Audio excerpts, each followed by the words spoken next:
Praise the lord. ఈరోజు దేవుని వాగ్దానము. నేను నీకు తోడై ఉన్నాను, నీకు హాని చేయుటకు నీ మీదకి ఎవడునూ రాడు. అపోస్తుల కార్యములు 18వ అధ్యాయము 10వ వచనం. ప్రభువే చెప్తున్నారు, నీకు తోడై ఉన్నాను, భయపడవద్దు. నేను నీ దేవుడను, దిగుల పడవద్దు. నేను నిన్ను బలపరుస్తాను, నీకు సహాయము చేస్తాను, నిన్ను ఆదుకుంటాను అని ప్రభువే చెప్తున్నారు. ప్రభువే నిన్ను బలపరుస్తున్నారు.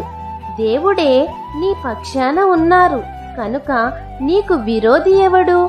ధైర్యంగా మీరుండాలని కోరుకుంటూ ప్రతిరోజు వాక్యము ద్వారా బలమును పొందుకోవాలని, నేను నీకు తోడై ఉన్నాను అని చెప్తున్న దేవుని మాటను నమ్మి దేవుడిచ్చు ఆశీర్వాదమును పొందుకోవాలని కోరుకుంటూ దేవుని సువార్త పరిచర్యలో మీ సహోదరి. ఆమేన్. God bless you. Download ShareChat.